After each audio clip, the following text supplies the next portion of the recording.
This is London Real. I am Brian Rose. My guest today is David Icke, the English writer and public speaker known since the 1990s as a professional conspiracy theorist, calling yourself a full-time investigator into who and what is really controlling the world. You're the author of over 21 books and 10 DVDs and have lectured in over 25 countries, speaking live for up to 10 hours to huge audiences filling stadiums like Wembley Arena. You are here today to talk about the coronavirus pandemic, the worldwide COVID-19 lockdown, and the looming global economic recession. David, welcome back to London Real. Thanks, Brian. A lot of people out there with a lot of questions. There's a lot of confusion. This is a crazy time. I wanted to start off and just say a few things as far as where we are. Okay. It's March 18th, 2020 right now. I want to throw some of my views out there, and then I want to hear your views, Okay. and I want to have a good discussion about this. Stock markets in America are down well over 25% since their highs, and a global recession is all but certain. Federal Reserve has cut rates to nearly zero. The U.S. has approved $1 trillion stimulus package. The U.K. a £330 billion stimulus package. Many industries at risk. Aerospace, travel companies, entertainment, events, retail outlets, the list goes on and on and on. I hear through my sources we should expect military troops here in London in the next couple days on the streets.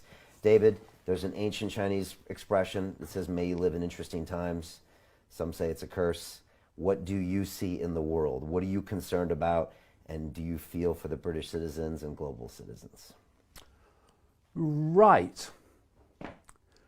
Well, maybe if I just put some background in place, and then we can take it from there.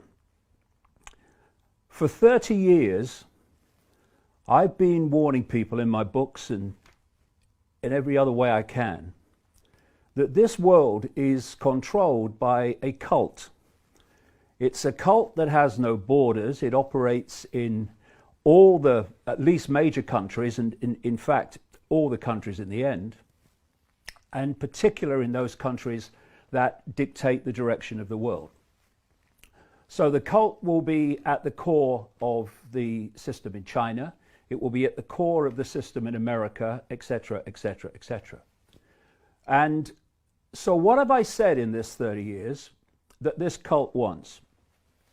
I've said, and I've said it in the chats we've had before, it wants to create a beyond Orwellian global state in which a tiny few people dictate to everyone else.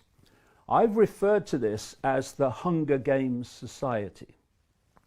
And you can picture the structure very clearly. Picture a pyramid. At the top of the pyramid, you've got a tiny few enormously wealthy people that actually are connected to this cult. We now have a name for them. We call them the 1%. At the bottom of this pyramid in the Hunger Games society is basically the rest of humanity that is dependent upon the 1%.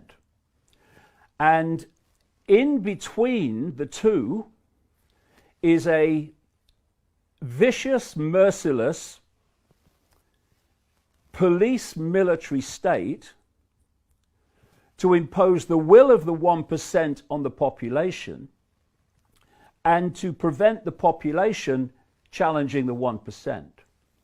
And this Hunger Games society is not classic fascism, it's not classic communism, although the outcome in terms of tyranny is the same. It is a technocracy. A technocracy is defined as a society that is controlled by bureaucrats, experts, scientists, engineers, technocrats. And the ability of that situation to happen is through smart technology and AI. The idea is that everything will be connected to AI. This is what the Internet of Things is all about. And if you listen to the crazies in Silicon Valley, they're telling you that in the period around 2030, a year that keeps coming up from all directions, we will have a situation where the human brain will start to be connected to AI. And thus, whoever controls AI will be connecting and driving the perceptions of humanity. And that can be done from a central point through this smart grid, global smart grid. So that's the structure that they want. They also want a society completely cashless, where everything is digital money, a single one world currency, which will be run through this smart grid.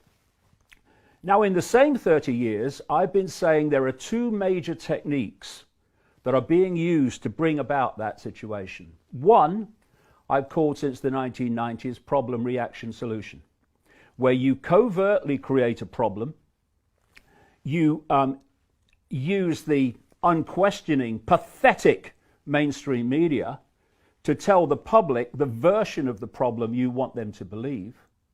And you're looking at stage two, the reaction, for fear, that's the currency of control, outrage, whatever the problem is, and either a demand from the public that something must be done, or at least an acceptance from the public that things need to change because of the problem. And at that point, those who've created the problem got that reaction openly in changes in society, offer the solutions to the problems they have themselves covertly created. And those changes, step by step, take us further and further to that Hunger Games society.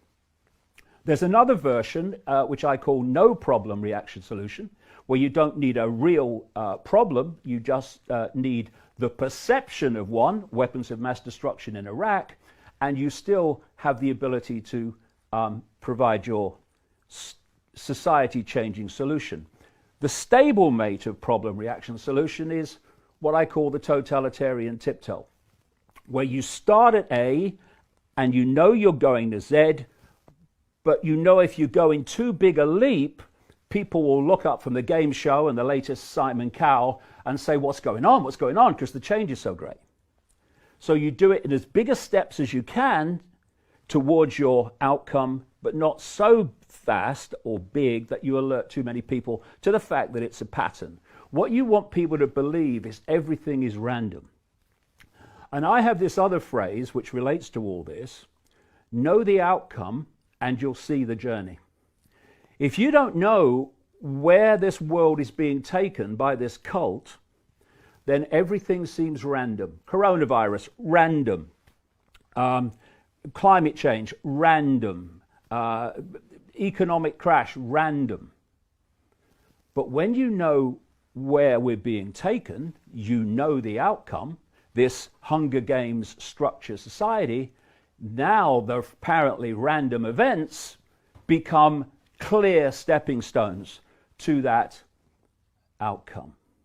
Now, let's take all of that and apply it to the coronavirus and what's happening now, and let people decide for themselves if they think that the fact that the coronavirus hysteria ticks every single box of that outcome, that goal, whether that's a coincidence.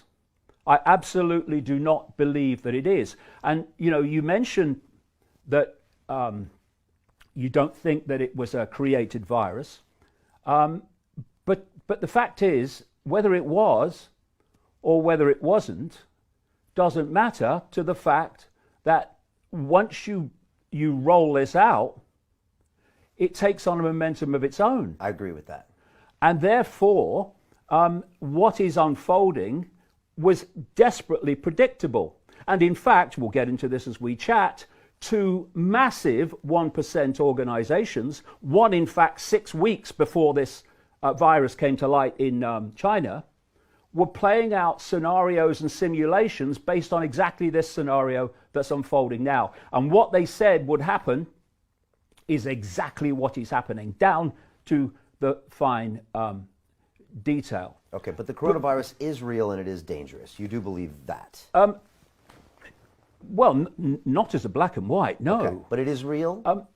Obviously, there is a strain of this coronavirus, because there are many coronaviruses, which appears to be different.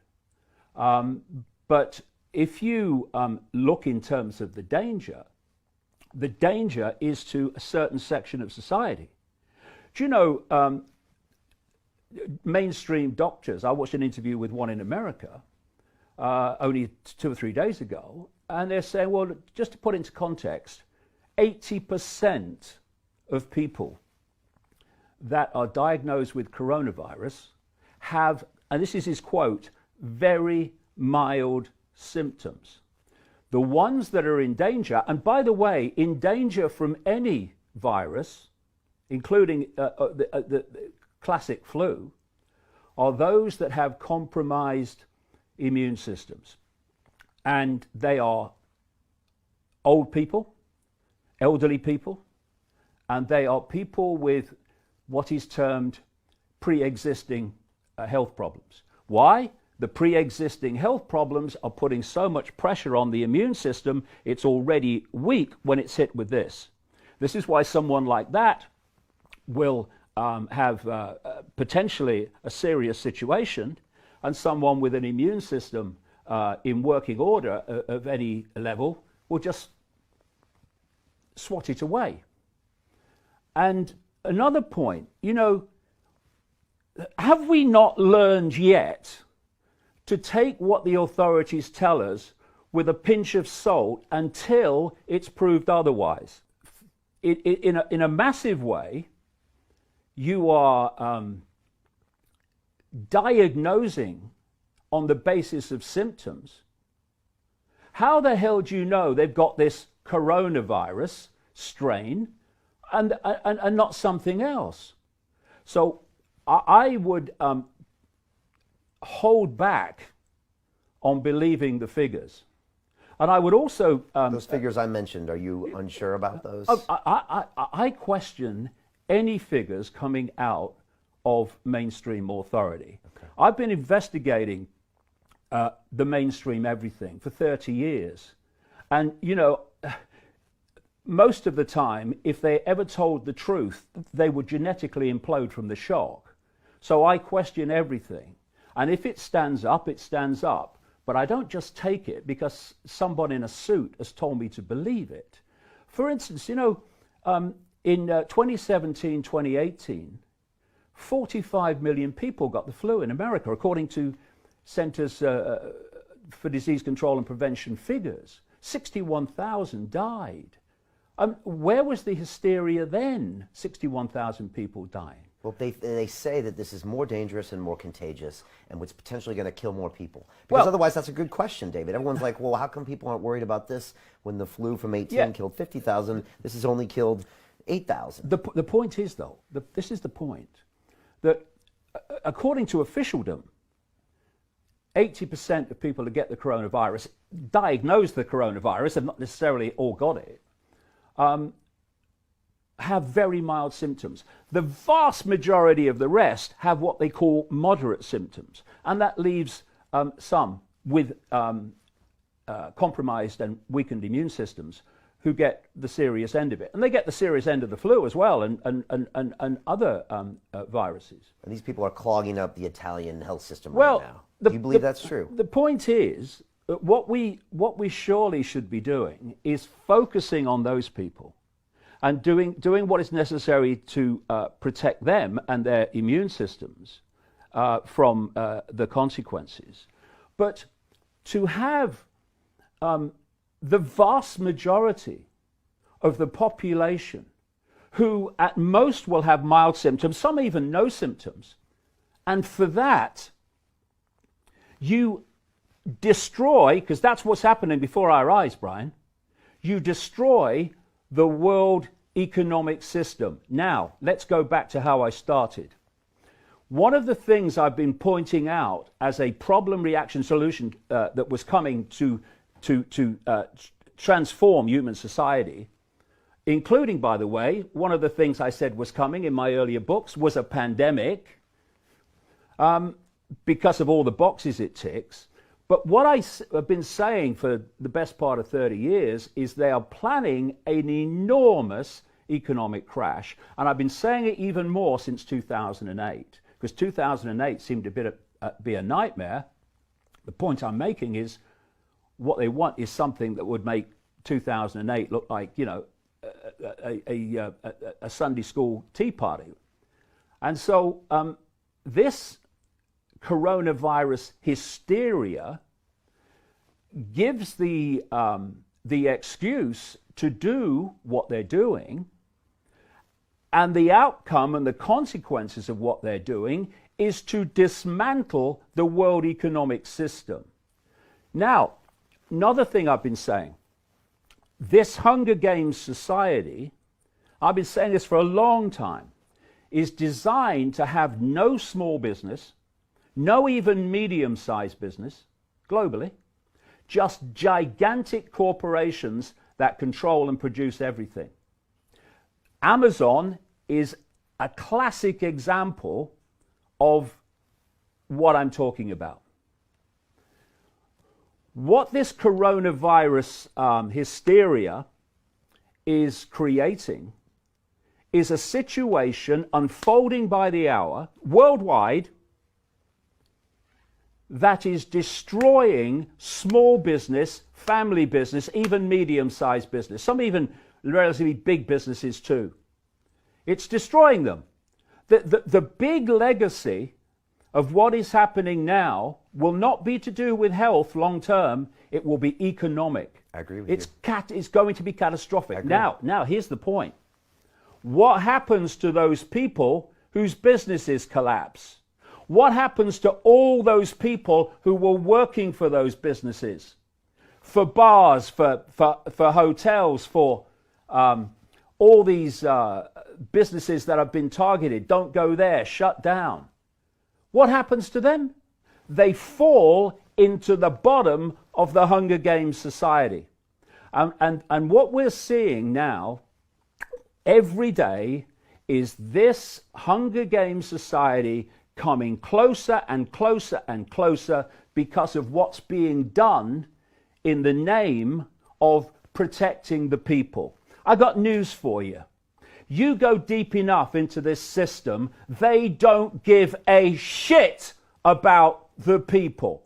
We are being asked to believe now that this system cares about old people. We must protect the old people. We must destroy the world economy to protect the old people. Oh, these would be the old people, would they, that have paid in their entire life through taxation and other means, and at the end, in their final years, they get handed a pittance of a pension which gives them the choice between being warm or being hungry.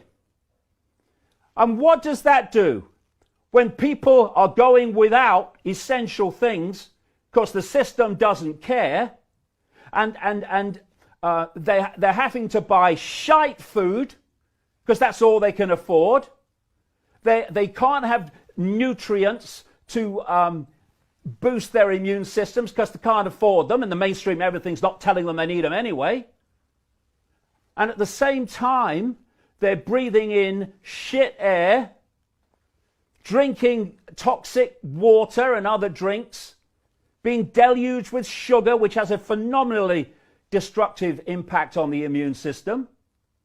All this is going on. We're living in an electromagnetic, technologically generated soup of radiation toxicity. And this system has allowed that to happen, has allowed corporations to do that. And now, having done all that, that's devastated the lives and the immune systems of old people, we are being asked to believe that the system cares about the health of the elderly. It doesn't give a shit. And I'm not talking about the nurses.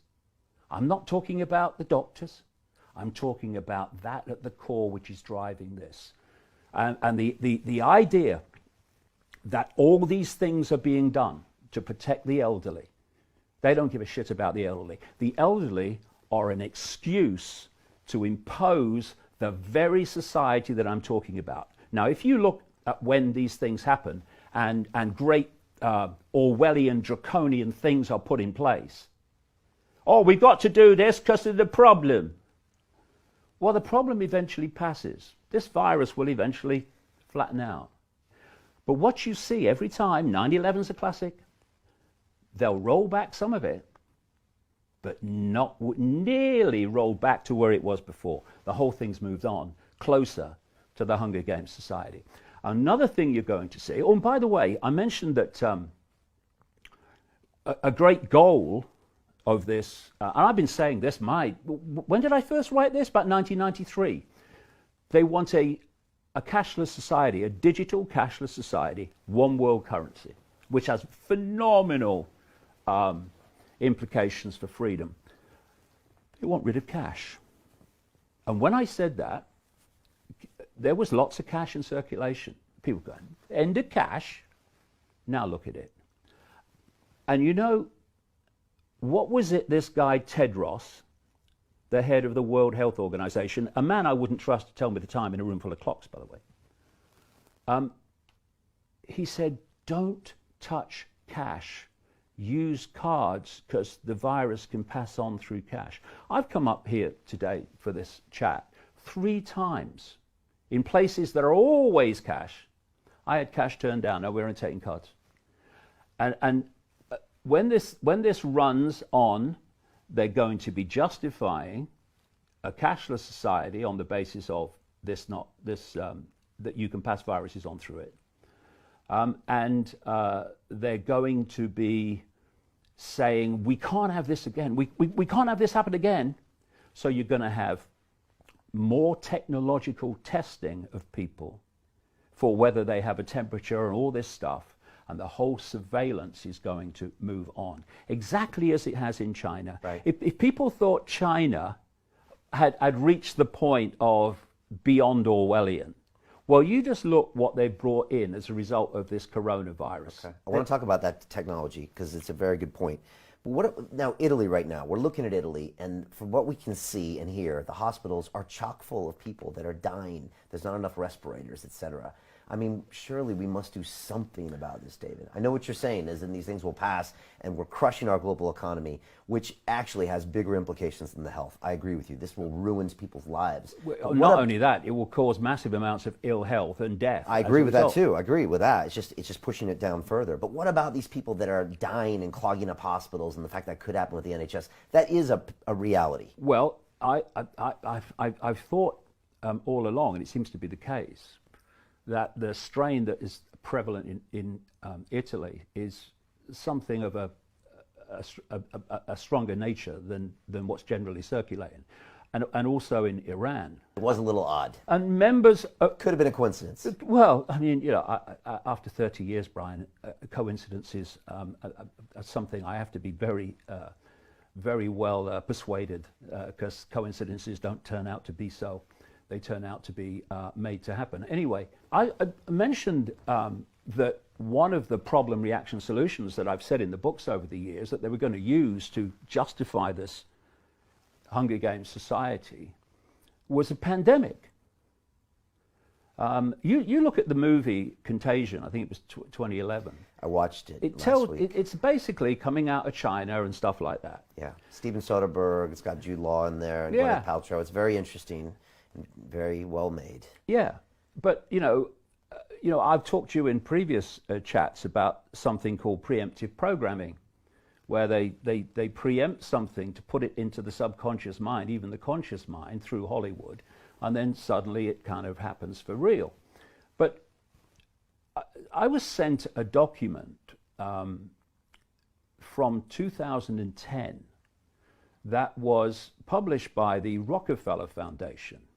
The Rockefeller Foundation obviously is a front for the Rockefeller family, which is fundamentally involved in this global cult.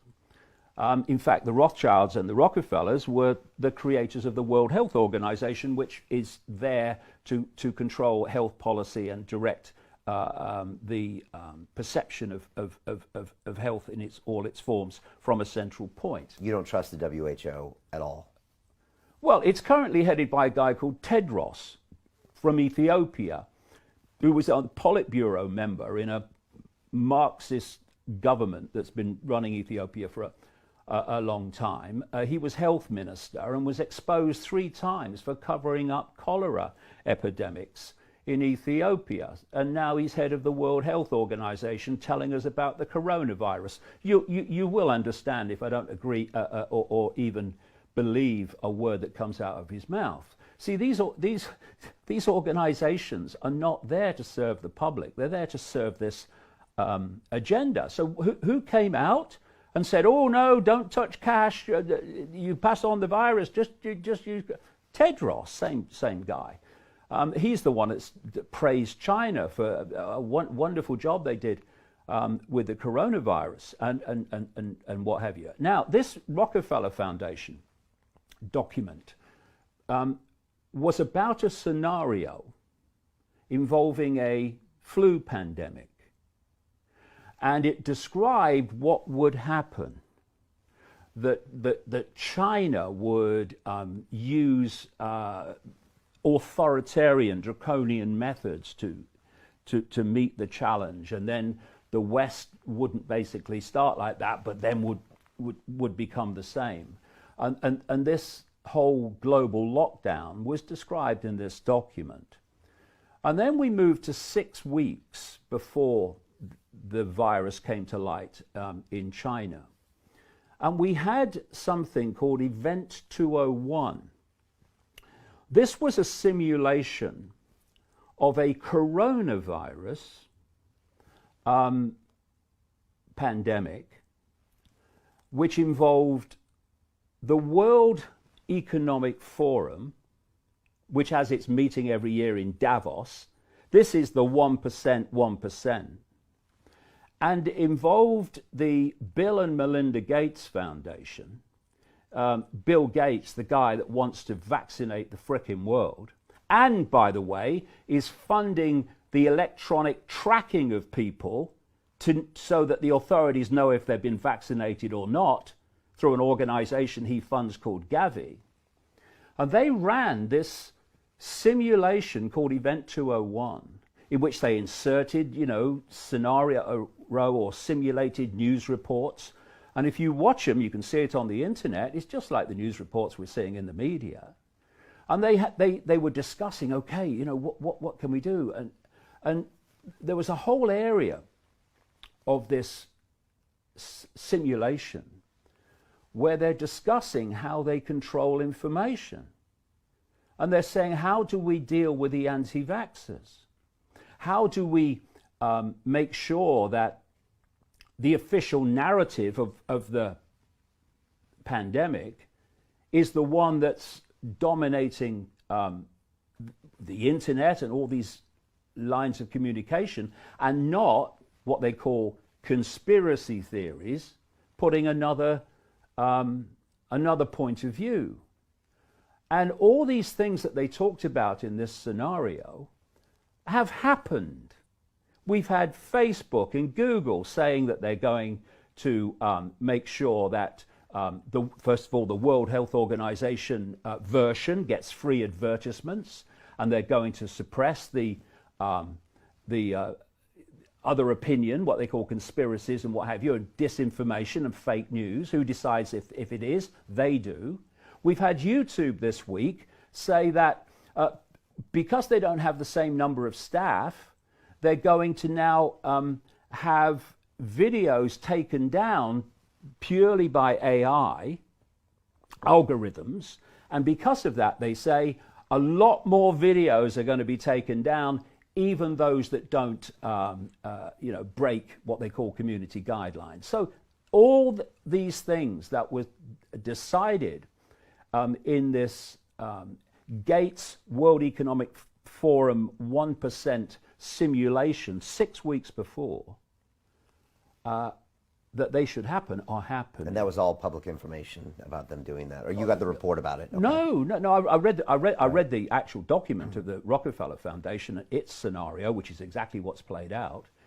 But the Event 201 simulation was filmed. You can see it on the internet. Okay. And now they're running that playbook right now. Exactly the same. Because what happens if you only believe the official version of everything is the official solution for the problem you believe in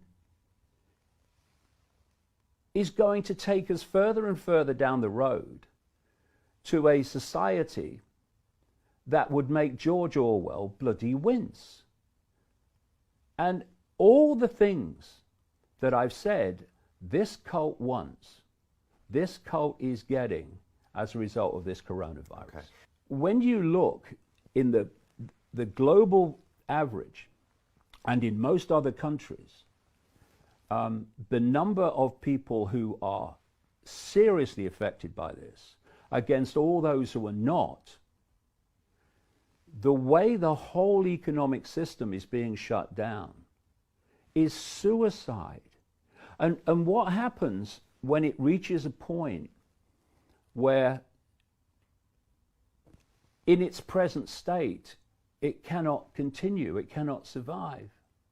A whole new economic system comes in, which is the one this cult wants. What did Prince Charles say at Davos only a matter of 2 months or so ago? He said by 2030, this year that keeps coming up all over the place from all directions, we need a new global economic system, economic order to meet the challenge of climate change. What have I been writing for 30 years? This cult wants to transform the world economic order into this technocratic, AI-controlled tyranny. And both the coronavirus and the climate change hoax are providing the problem, I would say in many ways the illusion of the problem, not least with human-caused climate change, to offer the solution of exactly what they want, which is a transformed, centrally controlled, AI-controlled world economic system, which will not have mom-and-pop businesses anymore. Right. It won't have small businesses. Now, it wants rid of them. Now, the people in America, Trump and his advisors, and the people, Boris Johnson and his advisors, are going to say that the virus, since it spreads exponentially, needs drastic action now. That's what they say. We have to shut everything down so it doesn't become, 1,000x in the next 14 days, which can happen with a virus, can happen with something that grows exponentially. That's true, right? You just don't believe that's the case here. What I keep coming back to is the effect on the health of the overwhelming vast majority, which have immune systems that just basically slap it aside. And it's this small group of elderly people who, for reasons I've described, have weakened immune systems, and those who have other health conditions and therefore weakened immune systems, they're the ones in danger. So if you focused everything on them, and if necessary, isolate them and focus your resources on them so no one goes hungry and no one is in need, but the rest of the population, 80%, very mild symptoms or no symptoms, others with moderate symptoms.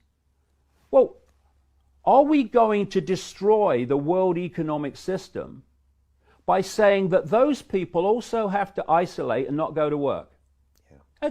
For me, that's crazy. Focus on those who are in danger. Throw everything at them. Cocoon them if necessary. But cocoon them with fairness and with compassion and with total support. But the rest of the population, the point is, they're not dying from it. They're not even, most of them, being affected more than very mild symptoms. So why are we locking them away and bringing down the world economic system and destroying people's businesses, livelihoods, ability to pay the rent? Why are we doing that and not just focusing totally on those who could have a serious problem because of their immune system deficiencies? I don't know. And they're telling us. I'll tell you why. Because if they carried on and allowed that to happen, the world economic system would not be demolished. And the idea is to demolish it so you can replace it. Problem, reaction, solution. That's why.